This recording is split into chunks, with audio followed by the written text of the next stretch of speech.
If you've ever had issues making starch perfectly, then this video is for you because I'll be showing you step by step how to make the most silky and elastic starch. Trust me, it's easier than you think. My name is Ehi and you're welcome to my kitchen. Of course, to prepare starch, we need our raw starch. Now, this is how it is sold in the market, and starch is basically a product from cassava. So from cassava, you can get gari, you can get fufu, and you can also get starch and so much more. So we're just going to go ahead to put this into our pot and proceed. Some people like to dissolve this in a bowl before they transfer to their pot, but honestly, I think it's the same thing because we're going to be using a pot to make it anyway. At this point, you want to break down this huge solid lump into powdery form. I'm using gloves for this because I had long nails on and I did not want the residue getting into my nails. So you really just want to break it out like this. It's really very simple. It's not hard at all. And once you are done and you have this consistency, you know that you are good to go. The next thing you want to do is slowly add water to get this to a liquid form. Now you do not want to add the water all at once. You want to add it little by little because it is better to add not enough water than too much water.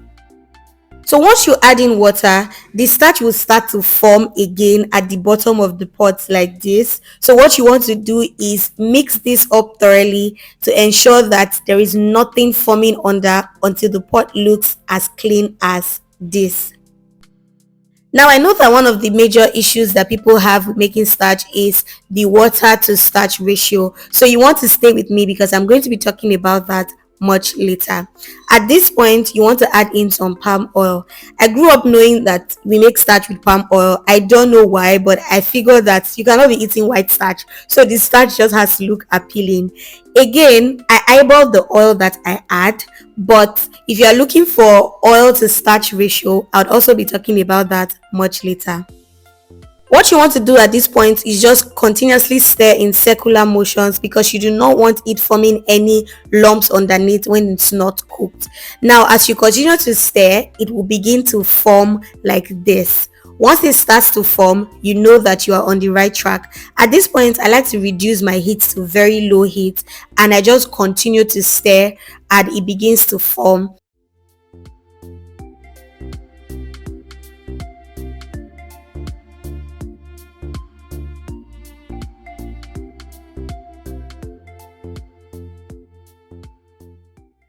Now once it has formed to this point, you want to now start begin to beat this. You want to beat the living daylight out of the starch at this point because you do not want it to form any seeds or any lumps in there. So you need to have eaten because this takes a lot of energy.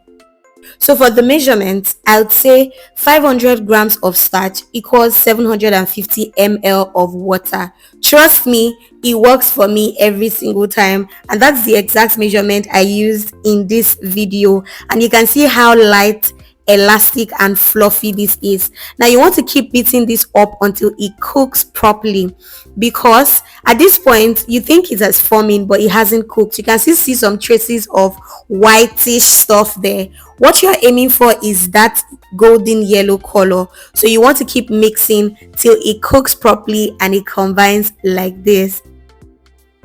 Can you see how stretchy, silky and elastic our starch is looking? Honestly, if you follow this recipe and this video, you would be a pro at making starch. Now I'm going to leave all the measurements in the description box below so it's easier for you to check that and work with that. Let me know, guys, was this video helpful? I decided to pack mine in a nylon because I wanted that buka effect and it was looking really good, but this thing was hot. And let me know if you enjoyed watching this video as much as I enjoyed making it, and if it was helpful. Don't forget to like, share, comment and subscribe. Bye.